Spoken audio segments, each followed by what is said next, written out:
Good morning, good afternoon, good evening, however you're watching, wherever you're watching, however you're listening, wherever you're listening. It's the Bet Online Salute Detroit podcast. Bet Online Salute Detroit podcast brought to you by Bet Online. Bet Online is where you get all your ultimate odds, stats, and great deals. Go to betonline.ag. Bet Online, where the game starts. It's also brought to you by Underdog Fantasy. Go to the Underdog Fantasy app or underdog.com. Put in promo code USC LAFB for a $100 match. Underdog Fantasy. Big news, Madman. Before we jump into the big news, how are you doing today? Doing well, Coach. Great to see you as always. Feels like since we've done the last episode, so much has happened in Trojan land. As there's never a dull moment, it seems, in USC football. So we just did a show a couple days, 48 hours ago, and that feels like forever. So I'm excited to get into all the tectonic shifts with you this evening. Hope you're doing well. Tectonic shifts. That's an earthquake. That's an earthquake. Well, I think the program just had an earthquake. So that's an earthquake. Yeah, I'm doing well. I have both kids by myself tonight. Everything's going well. I got one down to sleep. I got one more to put to sleep, but I love it. I love it. So you'll hear them in the background. Oh, I love it. So sweet. Yeah. So big news came out. The people got what they've been asking for. Rumor mill, not a rumor, it's actually true. It's been confirmed by multiple sources. It's been confirmed, I believe, by Lincoln Riley. Even confirmed it officially, right? Totally. Jayden Maiava is now the starting quarterback for USC. Miller Moss is now back to number 2. What does this mean, Madman, for the Trojans moving forward?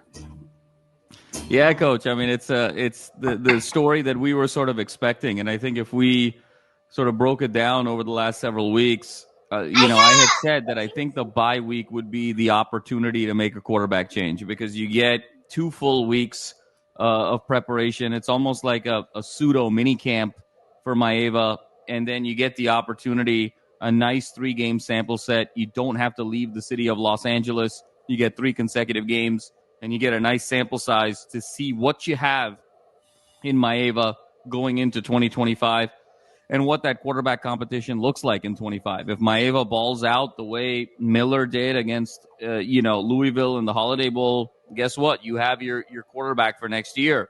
If he, God forbid, he doesn't perform well at all, then you really have to lean into the portal. Or if he's, shows flashes, but, has really good moments, doesn't have great moments, is learning, then you have something to work with, but it's going to feel more like a quarterback competition, in the spring. So you have to sort of put him out there. He's been sitting for you for a year as the conference player of the year last year, and now we get the opportunity to see Maiava's skill sets. And obviously everyone is salivating over just the raw physical tools, right? He's a significantly great athlete.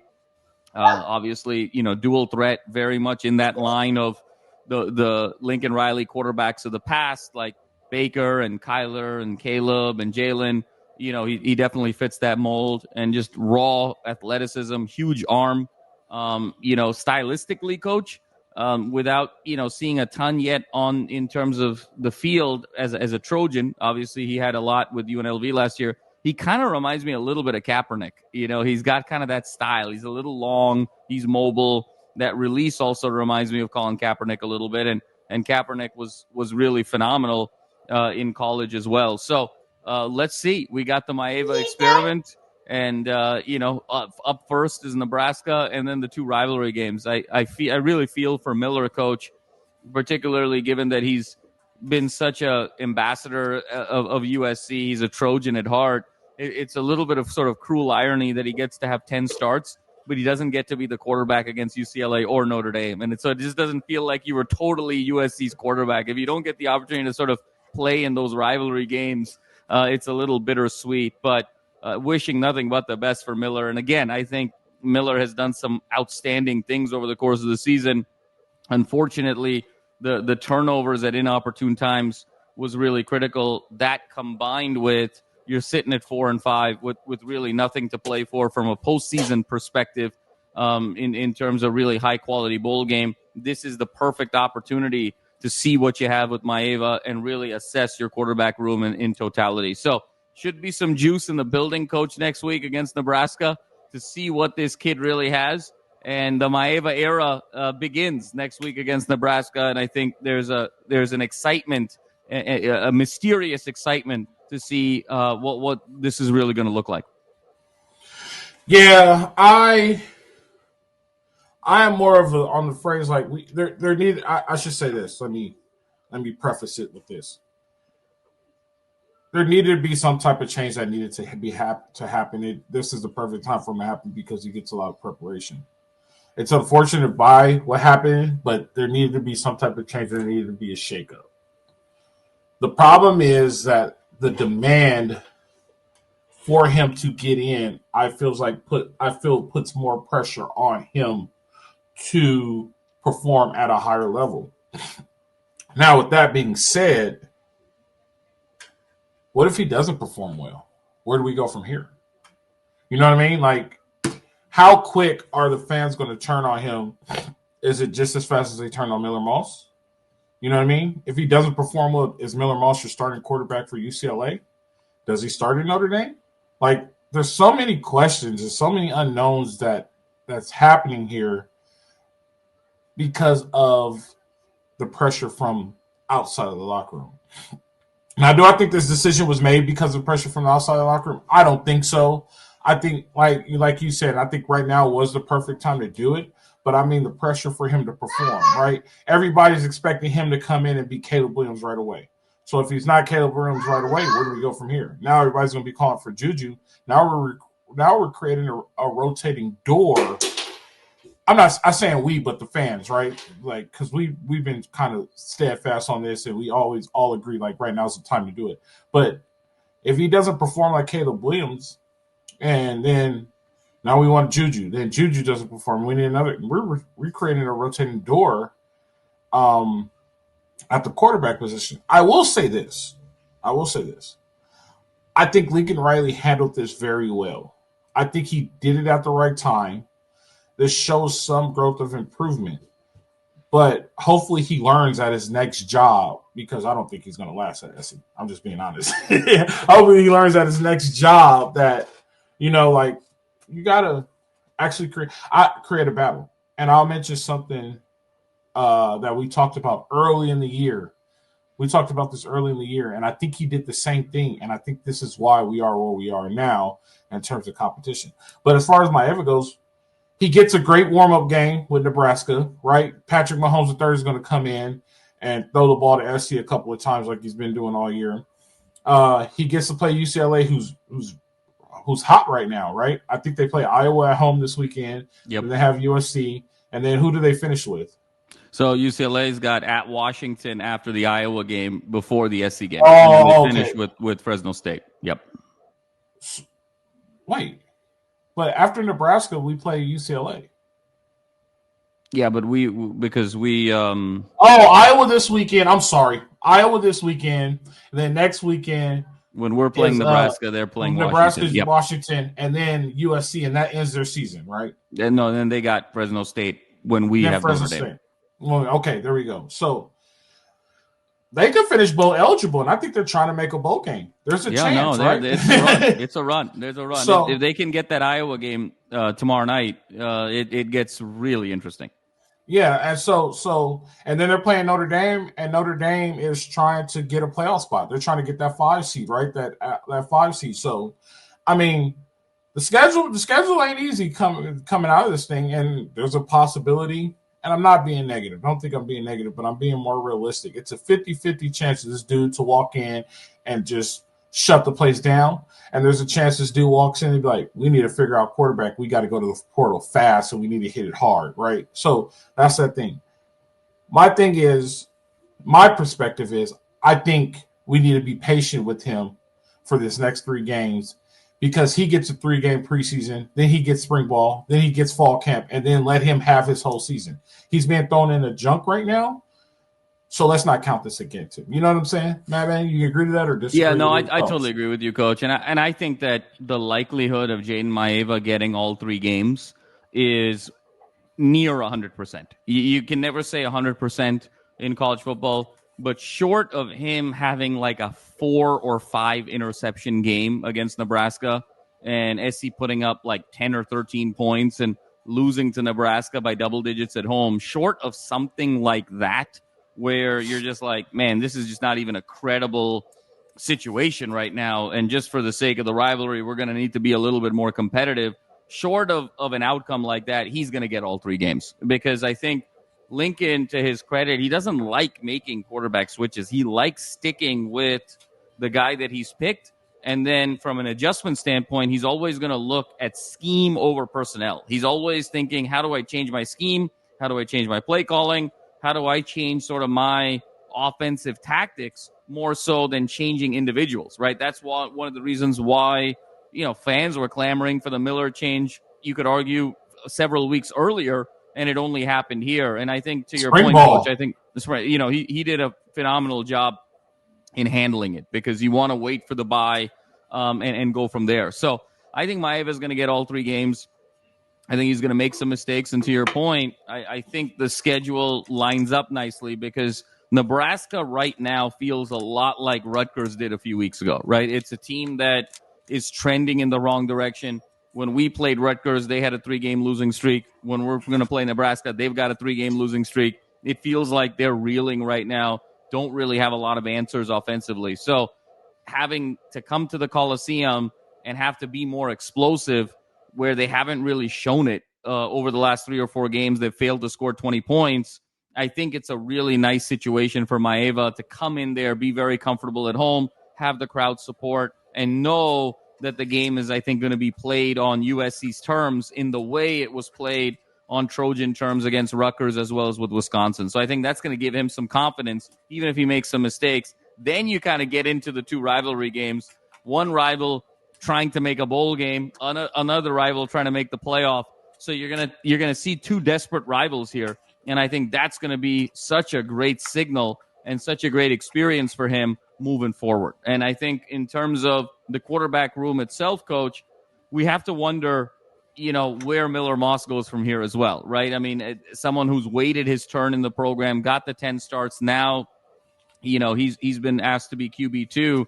Does he stick it out for one more year? Does he, kind of finish it up at USC? Or, now that he's gotten a taste of being a starter, 10 starts, look, Miller Moss, for all of his faults, second leading passer in the Big Ten from a yards perspective, right? So now does he say, I got to go in the portal and get an opportunity elsewhere? I think that's going to be the likely outcome. So then Lincoln's going to have to go in to the portal himself and say, how do I supplement Maiava with another quarterback? Because you can't just go in with Maiava on your own, and let's see how it sort of plays out with Juju. Obviously, Juju has, visited Colorado. Now some reports have come out that he's not, in fact, going to visit Indiana. So, feeling better about Juju, but we'll see where that shakes out. So is this room now in the spring going to be Maiava and Juju and some others? Is it going to be Maiava, Miller, and Juju and some others? Is it just going to be Maiava and you're going to have to go to the portal? I think that will be seen here in the weeks to come, based on kind of the Juju decision, as well as what Miller Moss does with his final year of eligibility. So, what if I told you I think this could have been prevented? Okay. And the reason why I say it could have been prevented is because I think that there was not a true competition in camp. And we talked about this early in the spring. We talked about this whole quarterback competition. And I remember saying that you know who your starter is, but the team doesn't need to know who your starter is. You know what I mean? Like, you need to create a competition, make him think that his job is always in jeopardy. I don't think that was done. And I think this is the second time Lincoln Riley has not created competition with his quarterback to make him better. I don't think he ever felt the heat on him. And I think him having the heat on him made him a better player. Look at LSU. You know what I mean? Look at Louisville. I think he's better playing under pressure. I just think that there was a big mistake made. My personal opinion, I don't think there was any type of competition realistically. I think it was like, this is Miller's job, and I think he was afraid of losing. You can't be afraid of the portal in today's game. The portal's going to be there. The portal's not going anywhere. If you lose a guy to the portal, you lose a guy to the portal. That team's still going to be there with or without that guy. And you have to learn how to be a coach to replace. You know what I mean? If you can't change the player, change the player. You just have to be able to replace the guy and not worry about losing him. And I think Lincoln Riley has fell victim to that. And I could tell you, and the reason why I can tell you that is because let's just say we have a year like, what was that, 2016 or 2017 or something like that, when J.D. Daniels, Jackson Dart all went down, and they were down to 18. JT. Yeah, that was that 5-7 team. Yep. Yeah, they all went down, and then they was down to the third string quarterback. Let's say Miller Moss goes down, Maiava goes down. Who's the last quarterback to come in? There's no depth at quarterback either. Like, he's trusting in this 2-quarterback system, which I don't think is smart, which I think is a fear of the portal. You got to create competition. I think if he felt that fire under the whole year and knew that anytime he could have got pulled and replaced, I think we would have had a better situation. He didn't have that. We saw that with Caleb. We saw how Caleb's attitude was last year compared to his first year. And that's just another Lincoln Riley flaw. I don't know how you change it. I just think really Lincoln Riley needs to go see a sports psychologist at the end of this year. And no, seriously, not in a bad way, but like there's a lot of things flaw-wise that he has, and I just think he needs to fix it. But back on track, like I think the lack of fire under Miller Moss is the reason why we are here today. And I mean, you ask where do we go from here? He either has to go to the draft and go be a 4th rounder now, and hopefully he turns into a Sam Darnold, or he goes try somewhere else in college football. So yeah. Yeah, no, Coach, it's an interesting point. I'll come to sort of Riley's defense a little bit here, just, in the spirit of fairness. I think we have to remember the circumstances under which Miller Moss made that start against Louisville in the Holiday Bowl. I think it's easy to sort of forget. I mean, look at the state of culture. We've talked so much about culture the last week or so about this 24 team. What was the state of culture with that 23 team, if you recall? Remember, I mean, there was just so much. There was just a weird air with kind of Caleb's level of connection with his teammates. There just seemed to be such a significant disconnect. We talked a lot about body language last year. We talked a lot about kind of the Caleb-Lincoln dynamic. We talked a lot about kind of Caleb almost breaking the system and not really sort of following the script, which was sort of a detriment. And then remember what happened in that Holiday Bowl with Miller going for 6 touchdowns. Remember the enthusiasm of the team. I mean, everyone shouting, we're a team now. They were jumping up and down, so hyped. I mean, it was such a galvanizing moment for USC football last year that I think Lincoln was in a very difficult spot. If you take that moment and then say, okay, Maiava's going to be the starter, I think you would have had a challenge in the locker room because so many players sort of fell in love with Miller after that Holiday Bowl, A, for sort of waiting it out and sticking it out, and then B, for balling out. And I think if he went with another quarterback, I think it would have been a little bit challenging in the locker room. Now, to your point, you always want to emphasize competition, but I think he was in a tough spot. Excuse me. I think he was in a tough spot. Even if Miller, throws for 3 touchdowns and a pick, or 3 touchdowns and 2 picks, and it was a good performance, it would be one thing. But 6 touchdowns, MVP, I mean, tied for most touchdown passes in the history of USC in a single game with the likes of Palmer and Leinart and Caleb, etc. Really hard, I think, to transition to Maiava. But now I think you sort of get that quarterbacking opportunity. And we'll see, Coach, where it goes with Miller. I mean, there's been some murmurs on social media, nothing substantiated from sort of our community, but you're hearing some things floating around, and Miller is already going to go into the portal, and maybe he wants to sort of look at Michigan as a fit. And it's ironic because over the weekend we had talked about, why, Miller kind of feels a lot like J.J. McCarthy. Why doesn't, you sort of change it more to a run-heavy approach? It would be very ironic if Miller ended up, in fact, with Michigan, given some of that commentary. So we'll see where this goes, Coach. I hear you, but it's also, I think this is one of those instances where tough situation there. When you have a Holiday Bowl MVP in such an emphatic performance, and then you decide to go with someone else who, has only been on campus for a couple of months, hasn't played, Power 4 football. That's a weird dynamic as well. So hindsight, I think, is always going to be 2020. But now let's see what happens with this sort of Maiava Moss dynamic, because make no mistake, it's an absolute competition at this point. No shot. No shot. Players know. That's the one thing that players know. I don't care if you walk in, and I'll give you a good example. Tua and Jalen Hurts. Right. They knew Tua was better than Jalen Hurts. Right. They knew it, and they stuck with it. And it finally came and got him. And then Jalen decided to stay, and Tua took the job. Like they know. Right. You know what I mean? Like, so I think I think if Maiava would have started in a true competition, maybe there was a true competition. I don't know. So, but let's just say there wasn't. I'm speaking in terms of there wasn't, and players are seeing like, oh, this Maiava dude is better than Miller Moss. Like, you start to kill the locker room in that way too. Like, that's the guy that we want, but we're not giving him the chance because Miller's been here. Like, at this point, it's like now the Holiday Bowl means nothing. You know what I'm saying? Right. No. So, Holiday Bowl's a memory. But yeah, the coach, to that point, right? The players know. But he balled out in the Holiday Bowl. Then even if you're sort of skeptical in spring, you came and beat top 15 LSU. First top 15 win for USC since 2017.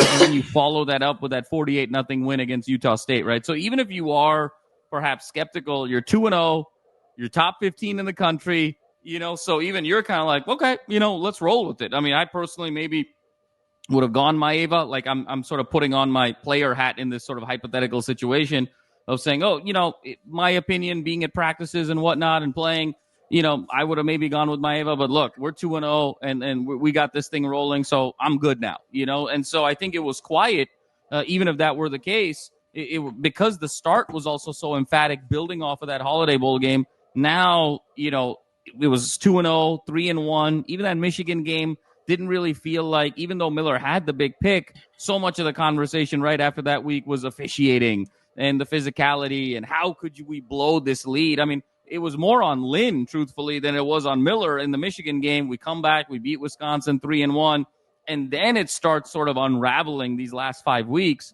And you could argue, okay, maybe you could have started Maiava for Washington, but I think up until that point, Miller was still kind of throwing dimes, throwing picks, throwing dimes, throwing picks. And then Washington, I think, was just the straw that broke the camel's back. So I don't know how Lincoln could have done this sort of differently outside of just starting Maiava from the get-go. But then again, we went, we beat LSU. And I think that's the deeper point here, Coach. I think the state of the team and the state of the program goes beyond the quarterback. I think we've got deeper problems than pure quarterback play here, because you've got the second leading passer in the Big Ten. I get it. He's not an athlete. I get it. He's not the dual threat quarterback. But if you look at what's going on the defensive side of the ball, you look at what's going on with the offensive line, you look at still the lack of a true one emerging. We think it's, let's see, it's looking like Lemon, but it's not confirmed yet. You look at all of these other elements, that there's more to it than just the quarterback. And so I think that's also where we got to keep our head set, to your point, where if Maiava doesn't, perform well, I think the question has to be not, okay, now let's go get the next quarterback. Let's just go get Julian. But what else is going on here, that we need to fix? Because I think it's deeper than just the quarterback. I agree with you. And, I'm always going to think it's deeper than the quarterback. Like, I think there's more underlying issues that are going on. And Candace used to say it all the time, players are a reflection of their coach. And I think there's a lot of stuff going on that it's starting to look, how about this? It's starting to look like he's really not ready for a job of this caliber. And you'll say, yeah, he had Oklahoma, right? I don't want to go off on this tangent, and I won't stay long on here. But you can say, yeah, he had Oklahoma, but Oklahoma was given to him. Right? No, totally. This is a rebuild, and I don't think he was ready to rebuild a program. You have to be a special guy to rebuild a blue blood. I don't think he's that special. You agree or disagree? No, I mean, all the evidence shows that because, his first 3 years, look, Coach, I mean, he was 5 years at OU, and now this is 3 years at USC. He's been 8 years as a coach.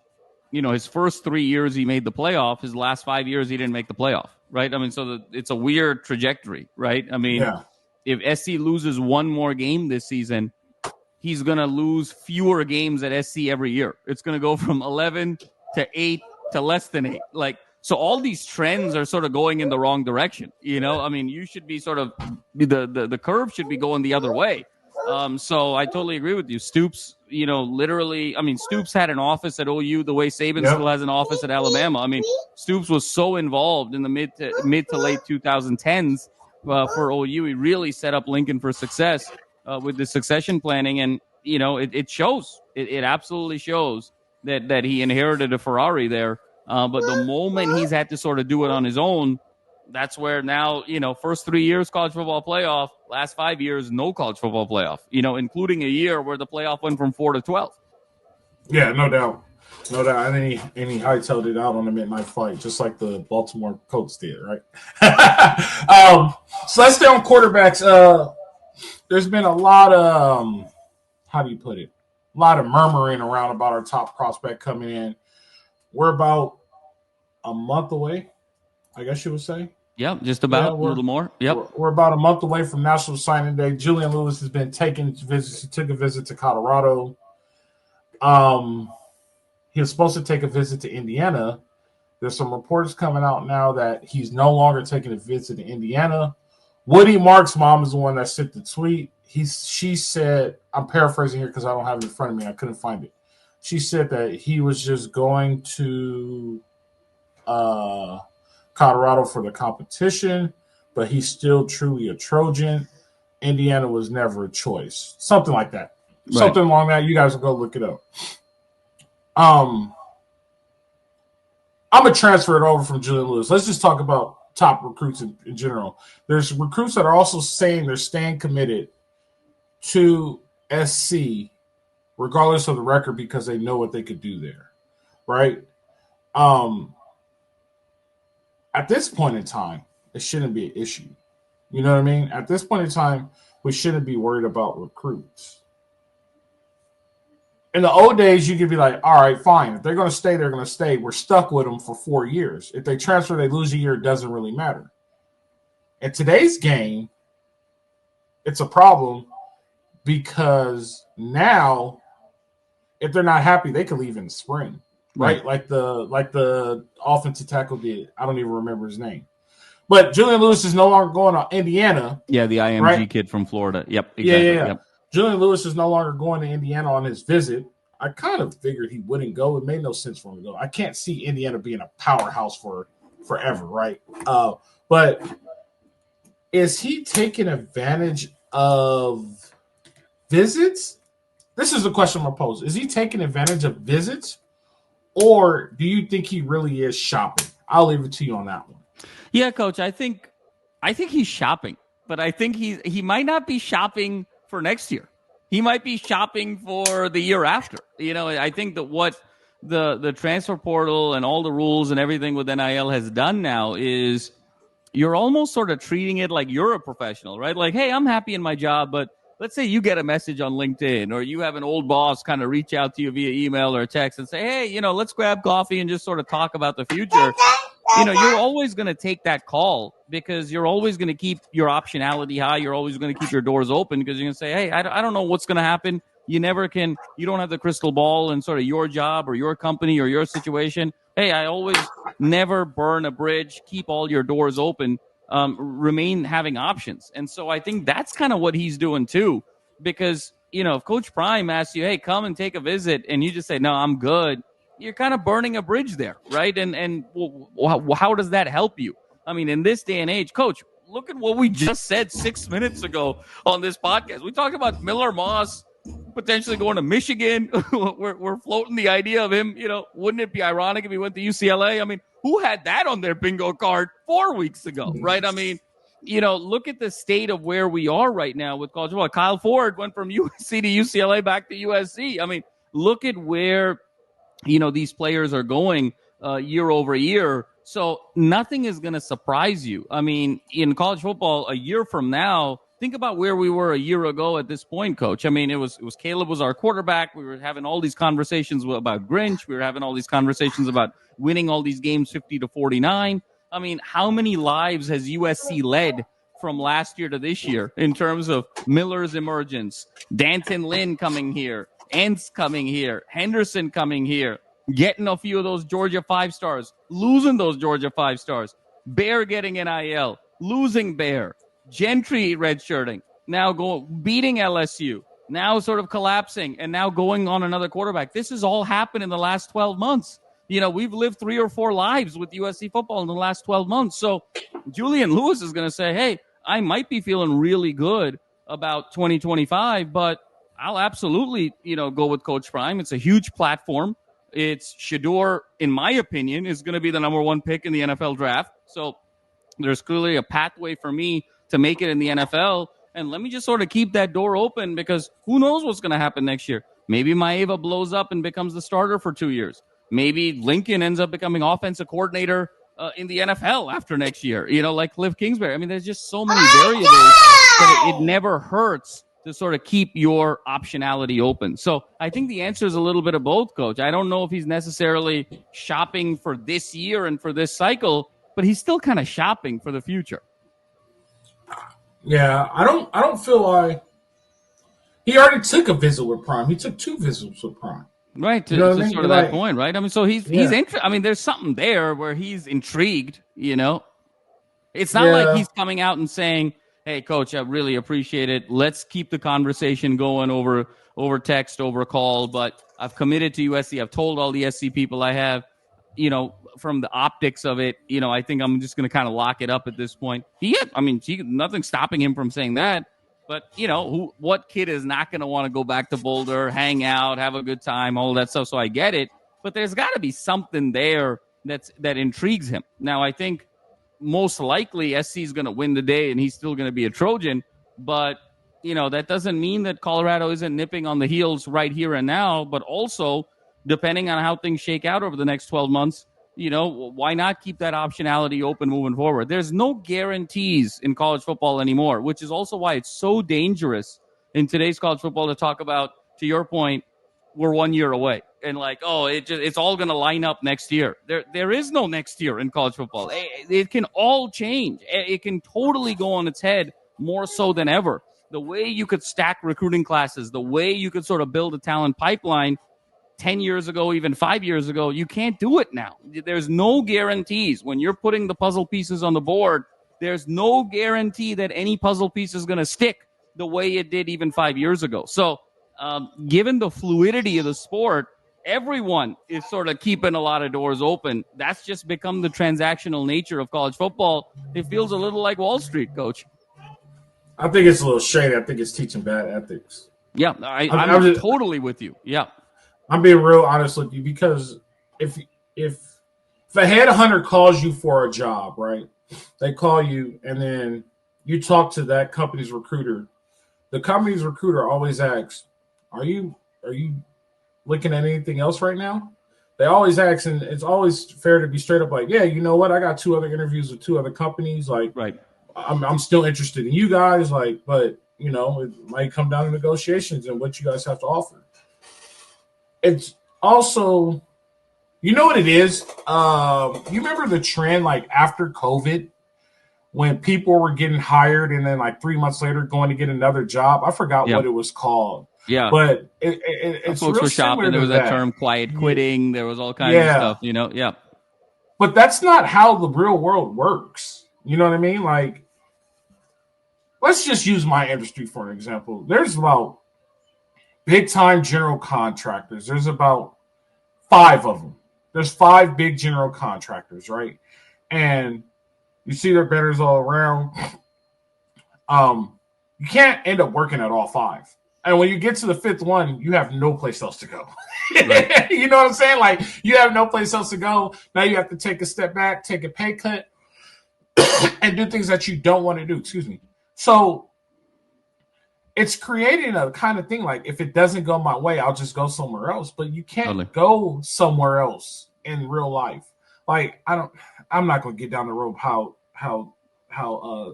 NCAA completely messed this thing up. But if that's what they're doing, it's a little unethical to me. And I don't want to sound terrible, but it's kind of bad on the parents too, because they're letting this fly.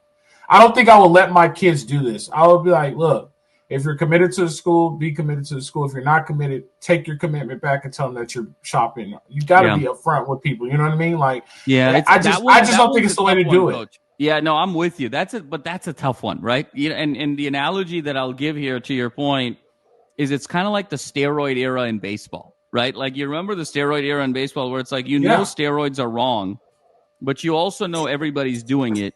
You also know nobody's getting caught, and you also know that people are getting big-time contracts based on getting steroids. So what do? You know, you can stick to your guns totally, but the chances of you getting a big contract then are much lower. And so that's the challenge that I think student athletes, inner circles have, is that, look, I think everyone sort of acknowledges this is kind of like a little sleazy, a little transactional where we are in college football, makes building culture so difficult, to sort of our point earlier. But if we don't play the game, we're going to be left behind. And we only have a certain window of opportunity where, you know, our son is an elite prospect, where there's a window and a pathway to make it to the NFL and, you know, live out the dreams and make a ton of money and really have a ton of prosperity. So it's very difficult, right? You know, it certainly there's different roles, but if the behavior is being incentivized at a systemic level, really hard to sort of stand on an island, you know, in the name of morality and ethics. And I agree with you. It isn't ethical. It isn't moral. I have a real problem with all of this transactional stuff the last couple of years. But I also empathize with the student athletes where it's like, look, if we don't play the game, we're going to be left behind. And then where does that leave us? You're almost forced to have to play the game. And I think that's what we're seeing a little bit with Julian. I think it's a combination of forced to be playing the game, but also it kind of, as a young kid, Boulder is one of the coolest places in the whole country. Why not take another trip? But also, you know, you're in a situation where, look, their starting quarterback most likely is going to be the number one pick in the draft. So there's certainly a path to a lot of success in the NFL. There's a lot to be attractive about. So for all of those reasons, you're going to keep that flirtation forward. One, the talent level is so bad that Shedeur Sanders is going to be the top quarterback taken in the draft. That's not good. Two, if Prime is supposed to be such a stand-up guy, why he's playing this sleazy game? And we'll leave it at that. No, but yeah, if he is shopping for the future, how committed is he really to being a Trojan? You know what I mean? Like, well, how committed are any of these guys? You know, I mean, that's the deeper question. It's not just a Julian Lewis thing. That's why I always, you know, this one play away, 1 year away, it doesn't hold anymore. You know, it's when you had guys sort of locked up and you said, oh, look at my pipeline, where, you know, this guy would have to sort of sit for a year to transfer, where there was a real penalty to transferring. And I don't know if that was necessarily the right thing for the student athlete either. I think that was too harsh. But now it doesn't really matter what your pipeline is. You know, the kid has a bad Wednesday, he's going to go in the portal. Like, there's no guarantee what you have in terms of your pipeline. You're always on edge. You're always recruiting. You're always sort of trying to retain. It's a very difficult spot. I mean, Coach, that's why we're seeing some of these guys. You know, we saw it with Chip Kelly. He's like, I don't want to do this anymore. I just want to be an offensive coordinator. We saw it with Tony Bennett in college basketball. Tony Bennett won the national championship with Virginia just a few years ago. He quit 2 weeks before the start of the college basketball season. It was a punch to the face. No one was expecting it. He's just kind of like, I just can't deal with this anymore. This is not what I signed up for. And I think we're going to see more and more trends. Saban as well. I mean, I think we're going to see more trends in that department, because it's just the power dynamic has shifted so violently in the other direction that, sure, I mean, and that's why it's sort of laughable sometimes when we have these like class of 2026 conversations, like Oregon has the number one class in 26, USC has the number one class in 26. 26? I mean, look at what has happened to USC football in the last 9 months. You're telling me we're set up for success in 18 months? I mean, it's an incomprehensible amount of time where so much can change. You know, that's the sad reality, is we all just have to kind of continue to be in the moment. It's never been harder, in my opinion, to be a college football coach than it is right now. You know what keeps people there? Winning. Georgia don't have this problem. Alabama have the problem. Winning and money. I mean, winning and nil. Well, we got $50 million. We just got $50 million from Ron. Was it Ron Boone? Ron Bloom. Yeah, Ronald Bloom. Ron Boone. Yeah, we just got $50 million from Ron, but I don't think that's enough. Well, and it's not for players. I mean, it's for the facility. I thought he donated an extra to the NIL also. I'm sure he did, but the 50 was for the football performance center, right? It's a $200 million, about $220 million project, and he's the lead donor with $50 million. I believe there's 4 other donors at about a $10 million level, and then a number of donors at various levels. And according to Jen Cohen, out of the 220, I believe about 160 or 170 has been accounted for. So looking at that final 50 or 60 to sort of close for this new performance center, that it should be really world-class, Coach. 160,000 square feet, multiple levels, multiple fields. It's really going to transform that piece of the campus. That piece of the campus used to be so open, actually, even with like that huge parking lot, parking lot before Caprellian Hall. Now we obviously have this, like the biosciences building, the new computer science hall is there. Now to the right of that is going to be all the football complex stuff. And then just immediately adjacent to that, further up the block is the School of Cinematic Arts. So it's going to be really like concentrated. It's going to be so surreal for me to like walk on campus relative to when I did, because it was that part of campus was so open, by Galen Center and all of that. That it's going to be a little bit different. But what are they doing with the tennis courts? Because the tennis courts was next to the parking lot. Yeah. I think they're going to move it. There's some stuff. Yeah. I was at some good tennis matches when I was at SC. And Galen was great. I mean, obviously not the basketball stadium, but just the gym, right? I mean, there was such fun intramural games and all of that stuff. I mean, it was a ton of fun at Galen. And so, no, but I mean, it's a great day for SC in terms of the football performance center breaking ground. Todd Bloom made some really nice comments. Lincoln Riley, of course, was there. Carol Folt was there. Jen Cohen was there. Certainly a big day for SC to really revamp their facilities. And now the McKay Center is going to serve as kind of the center, the sports center for all the other Olympic sports and all the other sports, including basketball, which will be really nice, and football's kind of on their own. So SC kind of elevating their facilities really helps. But I have to wonder, did 2010 call and they want their strategy back? I just don't know how much it's going to make, a difference in terms of tomorrow's student athlete. Obviously, everyone wants really nice locker rooms and all of that, but that craze, I don't know if it's the same thing. Do I want a really nice locker room, or do I want $750,000 and nil? Or I'll gladly take a $750,000 or $1 million and nil, and you give me some, second grade locker room. I mean, I wonder how much of a difference this is going to make, but certainly a great day nonetheless for SC in the campus. Speaking of that, let's get into something real quick before we get out of here. So, and you mentioned it. We talked about it. Billy Napier, I got a lot of respect for Billy Napier before you said that. And I don't know what's wrong with Billy Napier of Florida. His career has been so good until now, and I don't know what's wrong or what's going through it. But in Gainesville, they're calling for Billy Napier's head, right? And his buyout is $26 million. And Florida can't raise $26 million to buy Billy Napier out. One, and I'll let you give the other part to it. That's why you smile like that. So I'll let you have the other part. So I'm going to say this. One, there's more issues than Billy Napier if they can't raise $26 million. Two, do you think Jimbo Fisher, thumbs up, check on the field, is the tip of the iceberg of coaches getting fired due to this because it's NIL thing?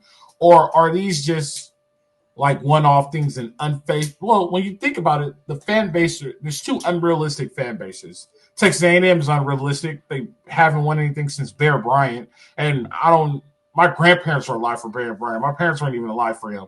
2, Florida only won Urban Meyer, Steve Spurrier, and hasn't won anything other than that. They're best known for Gatorade, right? So maybe those fan bases are unrealistic and they want wins, but the reality is the reality. But or is this something that we should get ready for with expectations of fan bases due to NIL? Yeah, it's a great question, Coach. I think to your point, look, with Jimbo, it was guaranteed money. Like Texas A&M is still there's a report out there, Coach, that Jimbo Fisher is actually interested in the West Virginia job because he's from West Virginia, and there's sort of an opportunity to go home. And he said, "Look, I don't really care that much about salary. Like, you could pay me $3 million a year. I'm good because I'm still getting 10 from Texas A&M, right? I mean, and so there's a world there where it works out very nicely for West Virginia potentially if they choose to go down that route. I think, Coach, to your point, it's the domino effect. Like, let's take the Napier situation. Okay, you buy him out for 26. Whether you can afford it or you can't, whether you can raise the funds or you can't, those are two separate issues. If you can't raise the funds, then you're not going to be in a position to be very competitive from a top 12, 14, 15 standpoint. Like, you'll still be sort of a good team. Maybe every third or fourth year you'll threaten for a playoff berth, but you're not going to be a perennial playoff contender. So let's assume now that you can raise it. But then the conversation is, should you, right? Because you can always keep getting into this hole. So, like, let's say, for instance, with Napier, okay, I buy out Napier for 26. I hire another coach based on my irrational expectations. That coach is going to make 9 or 10 a year. So now I'm still paying Napier the 26. I'm paying the new guy, let's call it 40 over 4, and then building out his staff. Now, let's say that guy. Don't forget benefits. Don't forget benefits. Now, let's say that guy doesn't work out after 2 years, and the fan bases are clamoring. Now, what? I still have on my last year paying out Napier. I'm now got 2 years with the new guy. Now I got to go get another coach. So you can see where this thing can spiral, Coach, out of control, where you can just get further and further and further in debt. It's actually kind of what happened to UCLA. How about say, did that happen to UCLA? With UCLA, when it was Mora's dead money, when it was Steve Alford's dead money from a basketball standpoint, and you just keep paying dead money, you just get further and further back. So I think you have to now, you can't just put your chips on every hand. You can't go all in on every hand. Now you have to be a lot more intentional about where you're going to go all in. So I think Florida's kind of saying, he's got DJ Lagway. Lagway seems to, really kind of identify with him. We're not thrilled with 4-4. We're probably going to go 5-7 or 6-6. But hey, let's give him one more year. The buyout number goes down, and then it puts us in a more financially solvent situation to then be able to make our next move. So I think that's what's got to happen here. I mean, same thing happened with Texas A&M with Mike Elko, right? I mean, he's sort of a program builder from Duke.